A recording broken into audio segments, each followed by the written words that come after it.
Hi friends, ICC टी20 world cup 2024 का जो match खेला जाएगा 9 जून को रात को 8 बजे। ग्रुप ए का 19वां मैच खेला जाएगा टी20 का।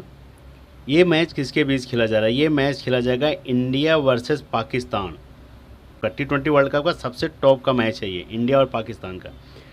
हर आदमी देखना चाहता है। तो जैसे मैच भी होगा वैसे क्रिकेट भी होगा। दोनों टीमें प्रेशर में खेलती हैं। पाकिस्तान तो अभी बहुत बुरी तरह हार के आ रही है, लेकिन इंडिया ने अपना पहला मैच खाता खोल दिया है। ये वेन्यू की बात करूं तो ये मैच होगा कहाँ? ये मैच होगा नासाउ काउंटी अंतर्राष्ट्रीय क्रिकेट स्टेडियम न्यूयॉर्क में। यहाँ पे इसी ग्राउंड की बात मैं कर रहा हूँ। इसी ग्राउंड पे इंडिया के लिए बेस्ट है। बेस्ट मैं क्यों बोल रहा हूँ? अब इंडिया गलती करे तो अलग चीज़ है। वेन्यू जो स्टेडियम है, यहाँ पे इंडिया को अच्छा खासा मौका मिला 2 बार। 2 बार मैं क्यों बोल रहा हूँ? क्योंकि एक प्रैक्टिस मैच खेले थे बांग्लादेश के साथ, एक मैच इनका हुआ था आयरलैंड के साथ, इसी ग्राउंड पे। आयरलैंड और बांग्लादेश का प्रैक्टिस मैच भी इसी ग्राउंड पे खेले थे, और उसके बाद इनका जब टी20 का पहला मैच हुआ था तो इसी ग्राउंड पे। ये तीसरा मैच होगा जो पाकिस्तान के साथ इसी ग्राउंड पे खेल रहे हैं, न्यूयॉर्क के स्टेडियम है, नासाउ क्रिकेट अंतर्राष्ट्रीय स्टेडियम पे।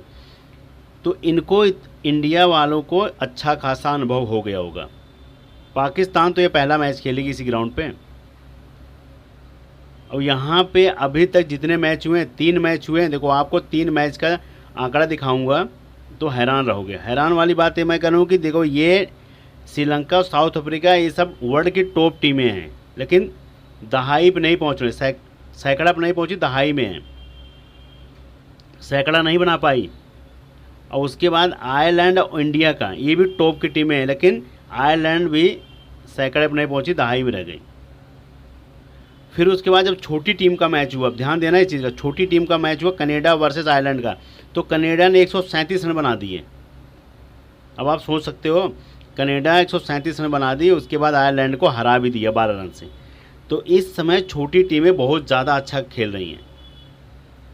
तो इसीलिए कह रहा हूँ कि जितनी ये टॉप की टीमें हैं ना, यहाँ पे कुछ कर नहीं रही हैं खास। जिस ग्राउंड की बात कर रहा हूँ, जो पिच रिपोर्ट है, अब यहीं पे मैच होगा आपका इंडिया और पाकिस्तान का। ये वैसे दोनों टीमें प्रेशर में खेलती हैं। पाकिस्तान तो कुछ ज़्यादा ही प्रेशर में है। इंडिया तो एक मैच अपना जीत के आ रही है। तो इसीलिए कह रहा हूँ कि ये तो टक्कर का, वैसे इंडिया और पाकिस्तान का मैच होता है, बहुत ज़्यादा प्रेशर होता है, टक्कर का होता है। फेवरेट ज़्यादा करके इंडिया ही रहती है, लेकिन कुछ मैच ऐसे हैं कि जिसने पाकिस्तान ने हराया है इंडिया को, ऐसा नहीं है। अब पिच रिपोर्ट की बात करूँ तो यहाँ पे देखो, पिच रिपोर्ट श्रीलंका और साउथ अफ्रीका का यहाँ पे मैच हुआ था। 77 रन पे श्रीलंका को ऑल आउट कर दिए थे, 80 रन बना के 6 विकेट से जीत गई थी। यहाँ पे फास्टर का बॉल वाला ज़्यादा है। फर्स्ट इनिंग में 7 विकेट फास्टर ले गए थे, उसके बाद 2 विकेट ये ले गए थे। 9 विकेट हुआ था, 1 रन आउट हुए थे। सेकंड इनिंग में 2-2 विकेट का फास्टर को 2 मिला था, स्पिनर को 2 मिला था। ये हो गया पहला मैच जब श्रीलंका और साउथ अफ्रीका का हुआ था, इसी ग्राउंड की बात कर रहा हूँ। फिर उसके बाद जब दूसरा मैच हुआ था आयरलैंड वर्सेज इंडिया, इंडिया ने आयरलैंड को 96 पे ऑल आउट कर दिया, रोक दिया, वहीं पे बनाने नहीं दिए रन। इंडिया का भी 2 विकेट गिर गया था। 100 रन बनाते बनाते 2 विकेट इंडिया भी गिरा दी थी। इंडिया का भी गिर गया था, ऐसा नहीं, 8 विकेट से जीती थी इंडिया। फर्स्ट इनिंग में इंडिया के 8 विकेट ले गए थे फास्टर, 1 विकेट स्पिनर को मिला था, वो भी अक्षय पटेल। सारी बातें करूंगा, एक एक प्लेयर के बारे में बात करूंगा, कौन कितना विकेट ले गया, कौन रन मारा, सारी चीज़ें बताऊंगा। फिर सेकंड इनिंग में 1-1 विकेट मिला था, 1 विकेट स्पिनर को मिला था, 1 विकेट फास्टर को मिला था आयरलैंड की तरफ से। फिर उसके बाद जब तीसरा मैच हुआ छोटी टीमों का, आयरलैंड वर्सेस कनाडा, कनाडा ने 137 रन बना दिए। फर्स्ट इनिंग में आयरलैंड ने 5 विकेट गिराए थे, 5 विकेट फास्टर ले गए थे, 1 विकेट स्पिनर का मिला था। ये 6 विकेट का एक रन आउट हुए थे। जब आयरलैंड बैटिंग करने आए, कनाडा के बॉलर ने 4 विकेट ले गए थे फास्टर, 2 विकेट ले गए थे स्पिनर, 4 और 2 6, 1 विकेट रन आउट। लेकिन कनाडा ने आयरलैंड ने बना नहीं पाए रन। विकेट तो बचा था इनके पास 3, लेकिन रन नहीं बना पाए, 12 रन नहीं बना पाए, क्योंकि यहाँ पे आउटफील्ड जो है ना, अगर आप चौका मारोगे तो रुक के जाती है। और पिच जो है, मैं हमेशा ये कह रहा हूँ, पिच स्लो है। स्लो मतलब कि अगर अपने ताकत से मारना पड़ेगा, अपने टेक्निक से खेलना पड़ेगा। बॉल कब रुक, कितनी सेकंड रुक के आ रही है बैट्स पे, तो इसीलिए कह रहा हूँ कि यहाँ पे यही मामला गड़बड़ हो रहा है। और इंडिया के पास भी टॉप के बॉलर हैं, अब पाकिस्तान के भी पास टॉप के बॉलर हैं। हम निगलेक्ट नहीं कर सकते, इंडिया के भी बॉलर फॉर्म में चल रहे हैं। पाकिस्तान के बॉलर के रिसेंट की बात करूँ तो फॉर्म में नहीं है। चाहे शाहिन अफरीदी की बात करूँ, नसीम शाह की बात करूँ, हरीश रऊफ तो थोड़ा ठीक है, रिसेंट की बात करूँ। लेकिन जब इंडिया और पाकिस्तान का मैच आता है ना, तो यहाँ पे सारे सबकी फॉर्म लौट जाती है। चाहे बाबर आजम हो, चाहे रिजवान हो, सबके बारे में बताऊँगा। इंडिया के खिलाफ कौन अच्छा खेलता है और पाकिस्तान के खिलाफ कौन अच्छा खेलता है, सारे एक एक प्लेयर के बारे में बात करूँगा। ये आपके बाद पिच रिपोर्ट हो गई, मैंने जो आपको बता दिया। यहाँ पर रन नहीं बनता है। अगर इंडिया ने बैट फर्स्ट करके 150 बना दिया ना, तो पाकिस्तान को जीतने के लिए चने चबाने पड़ जाएंगे, मैं गारंटी मार रहा हूँ ये। अब इंडिया का T20 का जो स्कोर है, रोहित शर्मा इसी ग्राउंड पे जब वार्म अप किए थे 23 रन की पारी खेले थे, तब जाके आयरलैंड के खिलाफ 52 रन की पारी खेले थे। इसी ग्राउंड पे है, जो जिसने थोड़ा रन मारा है तो अगला मारेगा। Virat Kohli warm up match में पहुंच नहीं पाए थे, खेले नहीं थे, तो उन्होंने आयरलैंड के खिलाफ एक ही रन बनाया, आउट हो गए। क्योंकि विराट कोहली का रिकॉर्ड आयरलैंड के खिलाफ बहुत ख़राब है और पाकिस्तान के खिलाफ ज़बरदस्त है विराट कोहली का रिकॉर्ड, ये भी याद रखना। पाकिस्तान के खिलाफ रोहित शर्मा का तो नहीं बोलूँगा, लेकिन विराट कोहली का ज़बरदस्त है। सूर्य कुमार यादव वार्म अप में 31 रन बनाए थे, उसके बाद आयरलैंड के खिलाफ 2 रन बनाए, आउट हो गए। ऋषभ पंत अर्धशतक मारे थे, उसके बाद आयरलैंड के खिलाफ 36 रन की पारी खेली, लेकिन इसमें गजब फॉर्म है ऋषभ पंत, ज़बरदस्त। शिवम दुबे की बात करूं तो जब इनका वार्म अप मैच था तो 14 रन 2 विकेट ले गए थे। उसके बाद जब आयरलैंड के साथ मैच हुआ था तो खाता नहीं खोल पाए, 0 पे आउट हो गए। रविंद्र जडेजा की बात करूँ तो रविंद्र जडेजा का ये रिकॉर्ड है, रविंद्र जडेजा को मौका ही नहीं मिला, विकेट ही नहीं मिली। 4 ओवर डाले लेकिन विकेट नहीं मिली। अक्षय पटेल को 1 विकेट मिली थी जब आयरलैंड के खिलाफ मैच हुआ था, उसके बाद जब इन्होंने प्रैक्टिस खेला था तो विकेट ले गए थे। इसी ग्राउंड की बात कर रहा हूँ, देखते रहना। शिवम दुबे आपके लिए मेगा ग्रैंड लीग की पिक बनेंगे, क्योंकि इस ग्राउंड पे शिवम दुबे का रिकॉर्ड अच्छा है, ध्यान देना। और ऋषभ पंत और उसके बाद रोहित शर्मा, 3 प्लेयर ऐसे छांट लो। उसके बाद हार्दिक पांड्या सबसे ज़्यादा इस ग्राउंड के हीरो रहेंगे, क्योंकि वार्म अप मैच में हार्दिक पांड्या ने 40 रन बनाया था, 1 विकेट ले गए थे। और उसके बाद जब आयरलैंड के खिलाफ हुआ तो 3 विकेट ले गए Hardik Pandya. Jasprit Bumrah 2 wicket. Mohammed Siraj warm up में भी 1 मैच लिए थे, आयरलैंड के साथ जब मैच हुआ था तब भी एक विकेट लिए। Arshdeep Singh 2 wicket warm up में लिए थे, 2 विकेट ले गए थे। तो इसीलिए मैं कहता हूं कि जिस ग्राउंड पे जो रन मारेगा, जो विकेट ले जाएगा, 100% वो कुछ न कुछ करेगा। अगर वो कुछ नहीं किया तो मुझे नहीं लग रहा है कि जो पहले से फ्लॉप चल रहा है वो कैसे बना लेगा। ये तो बहुत ही उसका लक साथ देगा तभी कुछ कर सकता है, क्योंकि जिस ग्राउंड पे जिसका अच्छा खासा बॉलिंग चलता है ना, और जिसकी बैटिंग चलती है, तो वो चलती चलती है। 2% या 3% चांस होता है कि भाई गलती से आउट हो जाएगा या जिसको विकेट ना मिले। तो इस ग्राउंड के जो हीरो हैं 2 मैच के, रोहित शर्मा हैं, ध्यान देना। और ये बड़ा नाम है विराट कोहली का, और उसके साथ सूर्य कुमार यादव। अब मेगा ग्रैंड लीग में इन दोनों को लेकर तो नहीं चल सकते हो कि आप मेगा ग्रैंड लीग जीतो, क्योंकि सूर्य कुमार यादव ने 31 रन बनाए थे, लेकिन जब आयरलैंड के साथ मैच हुआ था तो आउट हो गए थे। अब इसमें विराट कोहली या सूर्य कुमार यादव में से आपको एक जज करना पड़ेगा, किसको रखना पड़ेगा, ये हो जाएगा। ऋषभ पंत को आपको लेके चलना पड़ेगा, और उसके बाद मेगा ग्रैंड लीग की पिक आपके आएंगे शिवम दुबे, याद रखना इस चीज़ का। अब हार्दिक पांड्या आपके मेगा ग्रैंड लीग की पिक नहीं, हेड टू हेड सब में रखना पड़ेगा, चाहे जो भी, चाहे करोड़ की खेलो, चाहे 2 करोड़, चाहे 10,000, चाहे 20,000 की, चाहे जो भी खेलना, आपको हार्दिक पांड्या लेके चलना पड़ेगा। जसप्रीत बुमराह को आपको सब में रखना पड़ेगा, चाहे मेगा ग्रैंड लीग खेलोगे, चाहे हेड टू हेड खेलोगे। अर्शदीप सिंह को आपको रखना पड़ेगा, मेगा ग्रैंड लीग खेलो चाहे आप हेड टू हेड, जो भी खेलो आपको ये 3 प्लेयर आपको रखने ही रखने पड़ेंगे। अब मोहम्मद सिराज की जो बात कर रहा हूँ, ये आपके मेगा ग्रैंड लीग में आएंगे। मेगा ग्रैंड लीग में मिस सपोज मानो अर्शदीप सिंह को नहीं दिए विकेट, आराम से खेल गए, तो यहाँ पे मोहम्मद सिराज चटका सकते हैं ये। लेकिन जिस ग्राउंड पे जिसका रिकॉर्ड अच्छा होता है वो 100% ले जाए, क्योंकि 2 विकेट वार्म अप में ले गए थे, 2 विकेट इनको मिली। मोहम्मद सिराज 1 ही ले गए थे तो 1 ही मिली, याद रखना। और जसप्रीत बुमराह की जो बात कर रहा हूँ ना, 1 विकेट वार्म अप में ले गए थे, जसप्रीत बुमराह से 2 ही ओवर कराया गया था, 2 ओवर रख दिया गया था। यहाँ पे बुमराह ने 4 ओवर किए थे, तब 2 विकेट ले गए थे, एक मिडन भी डाले थे। तो इसीलिए कह रहा हूँ कि सारी चीज़ें, पहले ये नहीं कि ये बुमराह को एक ही विकेट मिला था वार्म अप में, यहाँ पे 2 कैसे मिल गए, इनसे ओवर भी नहीं कराया गया, 2 ही ओवर डाले थे। और जो ये 2 विकेट ले गए थे आयरलैंड के खिलाफ, तो एक मेडन डाले तो 2 विकेट ले गए थे, ये सबसे ज़्यादा हाईएस्ट पिक रह गए थे कैप्टन वाइस कैप्टन के हार्दिक पांड्या बुमराह। तो आपके जो बेस्ट प्लेयर हैं जो भी रिसेंट इस ग्राउंड पे खेल रहे हैं, मैं उनके बारे में बता देता हूँ। रोहित शर्मा हैं, उसके बाद आपके ऋषभ पंत हो गए, शिवम दुबे, 3 प्लेयर ये हैं, चौथा हार्दिक पांड्या, 5वां जसप्रीत बुमराह, छठा हो जाएंगे आपके अर्शदीप सिंह। ये 6 प्लेयर जो हैं आपके mega grand league head to head कहीं भी आजमा सकते हो, क्योंकि इस ग्राउंड पे 2 मैच का रिकॉर्ड है, दोनों में इन्होंने बेहतरीन खेला है, ये 6 प्लेयर। अब इन 6 प्लेयर में अगर आपको रोटेट करना होगा, जैसे लगेगा रोहित शर्मा नहीं चलेंगे, आप विराट कोहली, सूर्य कुमार यादव में से किसी एक प्लेयर को में आप जा सकते हो आंख बंद करके।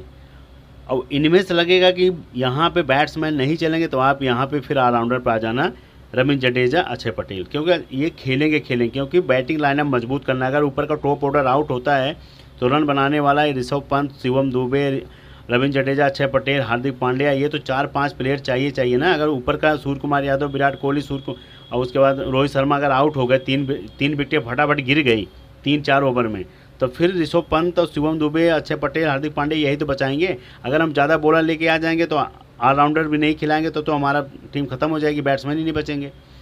इसीलिए इंडिया को अपनी टीम को मजबूत करने के लिए ऑलराउंडर ज़्यादा खिलाने पड़ेंगे, क्योंकि बॉलिंग भी करेंगे, बैटिंग भी करेंगे। कि मान के चलो हमारे मेन बॉलर पिट गए, नहीं चले, नहीं विकेटें मिली, तो विकेट तो निकालना है, तो हमसे इनसे ज़्यादा कराना पड़ेगा। फिर शिवम दुबे, अक्षय पटेल से, और उसके बाद शिवम दुबे, अक्षय पटेल और रविंद्र जडेजा, इनसे ज़्यादा कराना पड़ेगा।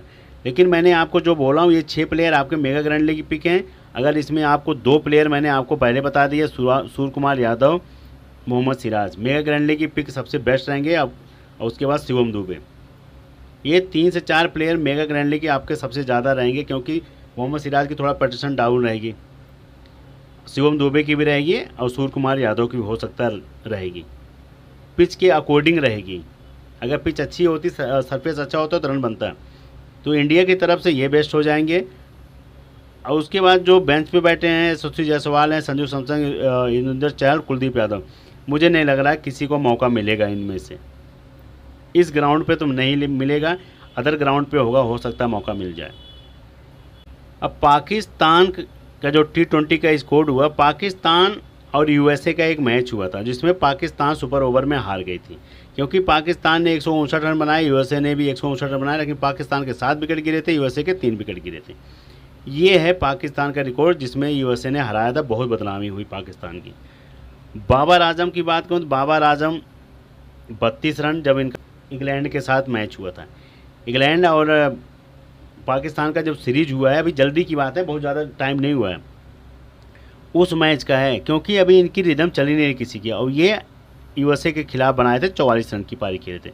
मोहम्मद रिजवान खाता ही नहीं खोल पाए थे, तो यहाँ भी ज़्यादा नहीं, कुछ 9 रन बनाए, आउट हो गए। मोहम्मद रिजवान अभी फॉर्म से आउट ऑफ फॉर्म है, लेकिन इंडिया के खिलाफ बाबर आजम, मोहम्मद रिजवान नॉट आउट जिताए थे, ये दोनों पाकिस्तान को विकेट ही नहीं गिरा पाए थे इंडिया के बॉलर। एक T20 मैच ऐसा था जो दुबई में हुआ था, बाबर आजम, रिजवान ने नॉट आउट, दोनों विकेट ही नहीं दिए, अच्छा खासा रन बना के चले गए थे, ओपनर जोड़ी जिता के चली गई थी। तो इंडिया के खिलाफ ये दोनों का रिकॉर्ड बड़ा बेहतरीन है, तो समझ सोच के चलना। लेकिन ये पिच की कंडीशन बहुत ख़राब है, तो ये चीज़ मत अनुमान लगाना कि ये दोनों रुक के चले जाएंगे, क्योंकि अभी रिसेंट की बात करूँ तो रिसेंट में अभी बाबर आजम का फॉर्म उतनी सही नहीं है, थोड़ा रिजवान की फॉर्म सही नहीं है, बाबर आजम की फॉर्म थोड़ा ठीक ठाक है। फ़खर जमान की बात करूँ तो फ़खर जमान को चाहिए फास्ट पिच, तेज़ पिच, तो उस हिसाब से पिच नहीं है, तो कुछ ज़्यादा खास नहीं कर पाए। वहाँ पे इंग्लैंड की, जब इंग्लैंड के साथ मैच हुआ था, वहाँ की पिच अच्छी थी, तो वहाँ 45 रन बनाए थे, लेकिन जब यहाँ की पिच पे आए तो 11 रन बनाए, आउट हो गए USA के खिलाफ। उस्मान खान की बात करूँ 5 रन बनाए, ये भी आउट हो गए। सद्दाब खान की बात करूँ तो कुछ नहीं, 40 रन की पारी खेले थे। आजम खान की बात करूं तो बहुत ट्रोल हो रहे हैं, 11 रन बनाए, बहुत मोटे हैं, फिटनेस सही नहीं है, इसी वजह से 11 रन बनाए थे जब इंग्लैंड के साथ मैच हुआ था। उसके बाद जब USA के खिलाफ मैच हुआ 0 पे आउट हो गए। इख्तियार अहमद की बात करूँ 23 रन 18 रन, ये रिकॉर्ड है, कुछ खास नहीं है। इंग्लैंड के खिलाफ 23 रन, USA के खिलाफ 18 रन। शाहीन अफरीदी 9 रन, कोई विकेट नहीं। 23 रन यूएसए के खिलाफ, कोई विकेट नहीं शाहिन अफरीदी को। इतने बड़े बॉलर हैं पाकिस्तान के, यूएसए के विकेट ही नहीं निकाल पाए। ध्यान देना इस चीज़ का। Harish Rauf 3 run 1 wicket, USA की बात कर रहा हूँ। यूएसए में 3 रन भी बनाए थे, 1 विकेट भी ले गए थे। नसीम शाह 1 विकेट ले गए थे, मोहम्मद आमिर 1 विकेट ले गए थे। ये देखो 3 विकेट गिरा, तीनों ने ले गए। हरीश रऊफ 1 विकेट लिए थे, नसीम शाह को 1 विकेट मिला था, मोहम्मद आमिर को 1 विकेट मिला था। और उसके बाद शाहिन, इनके जो मेन बॉलर हैं शाहिन अफरीदी, सद्दाब खान और इख्तियार अहमद, किसी को विकेट ही नहीं मिली। सब ऐसे पड़े के पड़े रह गए। केवल यही 3 इनके फास्टर को विकेट, एक विकेट मिली थी। इनके जो मेन बॉलर हैं शाहिन अफरीदी, इनको 1 भी विकेट नहीं मिली, खाता ही नहीं खोल पाए। अब इंडिया के खिलाफ जो सबसे बेस्ट की बात करूं तो कुछ मैच में नसीम शाह का भी रिकॉर्ड अच्छा है, हर मैच में नहीं, कुछ मैच में 2 विकेट का है, कुछ मैच में शाहिन अफरीदी का है, मोहम्मद आमिर का तो नहीं है, और कुछ मैच में हरीश रऊफ का है। अगर 4-5 मैच का पूरा आंकड़ा निकाला हूँ तो हर मैच में अगर सोचोगे शाहिन अफरीदी ले गए, नहीं। अगर 1 मैच में ले जा रहे हैं तो 2 मैच में फ्लॉप जा रहे हैं। अगर हरीश रऊफ 1 मैच में 2 विकेट 3 विकेट निकाल रहे हैं तो 2 मैच में फ्लॉप जा रहे हैं। तो वही हाल है नसीम शाह का। तो इसीलिए कह रहा हूँ, अगर आप 2 टीम बनाना तो 2 टीम में रोटेट कर लेना। एक में शाहिन अफरीदी रखना तो नसीम शाह रख लेना, हरीश रऊफ हटा देना। एक में अगर शाहिन अफरीदी हटा रहे तो हरीश रऊफ और नसीम शाह लेके चलना। ऐसा कॉम्बिनेशन बना के चलना है। और जो बैट्समैन हैं जो इंडिया के खिलाफ अच्छा खेलते हैं, बाबर आजम, मोहम्मद रिजवान, इनका रिकॉर्ड बहुत बेहतरीन है। और उसके साथ फ़खर जमान का कुछ खास नहीं है। मोहम्मद रिजवान का अच्छा था, लेकिन मोहम्मद रिजवान है नहीं। सद्दाब खान को आजमा सकते हो आप। और उसके बाद इसमें इख्तियार अहमद, फ़खर जमान को तो मैं नहीं बोलूँगा, लेकिन बाबर आजम, मोहम्मद रिजवान का अगर ये दोनों में से अगर आउट करवा रहे हो तो इख्तियार अहमद और उसके बाद सद्दाब खान, इन 2 प्लेयर को ज़रूर लेके चलना। और उसके बाद यहाँ पे हरीश रऊफ या नसीम शाह या शाहिन अफरीदी, इन तीनों में से 2 प्लेयर जिसको भी आपका फेवरेट लगेगा, नसीम शाह, हरीश रऊफ, शाहिन अफरीदी और हरीश रऊफ को रख सकते हो। नसीम शाह, मोहम्मद आमिर को मत रखना। हो सकता है इस मैच में मोहम्मद आमिर को मौका ना मिले।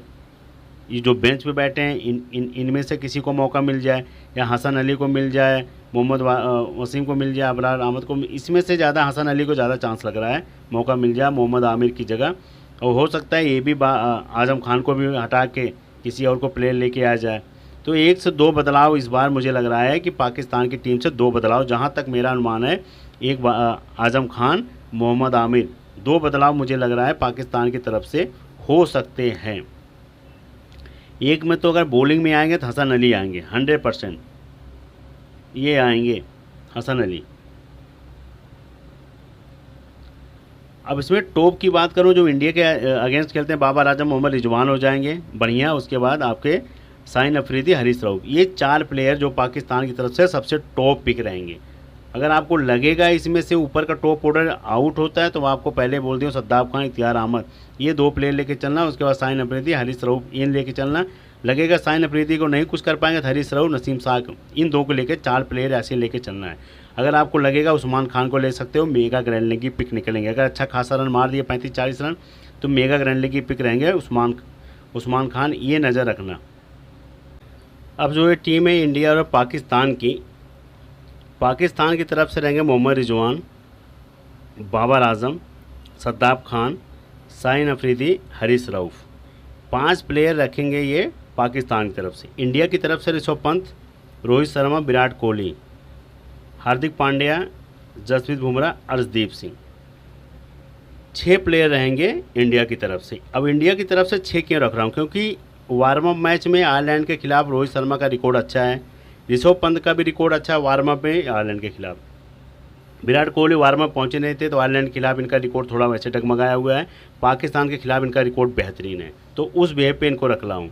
हार्दिक पांड्या का 2 वार्म अप मैच में आयरलैंड के खिलाफ ज़बरदस्त रिकॉर्ड था। बुमराह का भी रिकॉर्ड अच्छा है, अर्शदीप सिंह का है।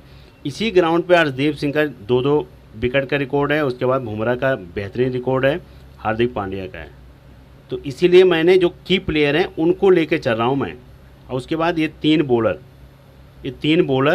और इनकी तरफ से ये 3 बॉलर और 2 बैट्समैन जो इंडिया के अगेंस्ट अच्छा खेलते हैं, और ये जो इंडिया के टॉप मोस्ट बैट्समैन हैं। अब कैप्टन दिया हूँ हार्दिक पांड्या, वाइस कैप्टन क्यों बुमराह, क्योंकि हार्दिक पांड्या रन भी बनाएंगे और 2 से 3 विकेटें ले गए। और ये बुमराह अगर पता लगा 3 विकेटें ले गए, एक आध मिडन डाल दिए तो ये सबसे बेहतरीन कैप्टन वाइस कैप्टन प्लेयर हो जाएंगे। एक चीज़ और बता रहा हूँ कि इंडिया जो है इनके शाहीन अफरीदी, बाबर आजम, मोहम्मद रिजवान और बाबर आजम की कमजोरियाँ ढूंढ रही होंगी, जो हमारे इंडियन बॉलर के जो कोच हैं कि ये कहाँ पे ये डग आउट करते हैं, वहाँ इनको बॉल डालना, वहाँ आउट करेंगे। तो वो कमजोरी ढूंढेंगे। जसप्रीत बुमराह, हरदीप सिंह, ये बुमराह को तो नहीं मारने जाएंगे, 100% बता रहा हूँ। ये टारगेट बनाएंगे हरदीप सिंह को या तो फिर आपको मोहम्मद सिराज को, तो इन्हीं दोनों में से इनको खाएंगे। अभी बता रहा हूँ आपको 100%। वही हाल होगा शाहीन अफरीदी को या तो ये लोग रोहित शर्मा, विराट कोहली टारगेट बनाएंगे, या तो इनको खेल जाएंगे तो विकेट निकाल देंगे हरीश रऊफ, नसीम शाह। ये मेथड बहुत ज़रूरी है, ये समझ के चलना पड़ेगा। या तो फिर इनको इतना मारेंगे ना शाहीन अफरीदी को, माइनस दे देंगे, या तो इनको सोच के आएंगे कि नहीं इनको मत मारना, इनके मारने के चक्कर में पता लगा आउट हो जाओगे, इनको बचा के लेना, 4 ही ओवर तो है। और इनको नसीम शाह को, शाहीन अफरीदी, किसी 2 बॉलर को टारगेट बनाओ, उनको उनसे मार के रन बनाओ। तो फिर क्या होता है, गलती से वही विकेट ज़्यादा निकाल देते हैं। तो ये 2 टीम बना रहे हो तो दोनों में नहीं शाहीन अफरीदी, हरीश रऊफ रख लो, नसीम शाह को जरूर रखना, कमज़ोर कड़ी जरूर रखना चाहिए। वही हाल है जैसे बुमराह को बचा के खेल जाएंगे, नहीं दिए विकेटें तो फिर यहाँ मोहम्मद सिराज और हरदीप सिंह विकेटें निकाल देंगे ज़्यादा। बुमराह को फिर एक आध मेडन ही है, 2-4 पॉइंट ही मिलेगा। तो ये दिमाग में मेथड रखना। हार्दिक पांड्या के रखने का मतलब होता है कि बैटिंग प्लस बॉलिंग दोनों से, और इसी ग्राउंड पे हार्दिक पांड्या ने कमाल किया है, तो इनको आप लेके चलना ही पड़ेगा। सबसे ज़्यादा हाईएस्ट पिकें Hardik Pandya, captain vice captain Bumrah रहेंगे, चाहे हेड टू हेड हो चाहे वो मेगा ग्रैंड लीग हो। अगर आपको लगेगा ये दोनों कुछ नहीं करेंगे, तो मैंने आपको पहले बोला था इन दोनों नहीं है, उस्मान खान रख लेना, यहाँ इख्तियार तो इख्तियार अहमद, ये काम करके चल सकते हो। ये 2 बॉलर इनके लेके चलना, 4 प्लेयर के साथ चल सकते हो आप पाकिस्तान के। और जो भी होगा आपको टॉस टाइम पे टेलीग्राम पर टीम मिलेगी। All the best, good luck.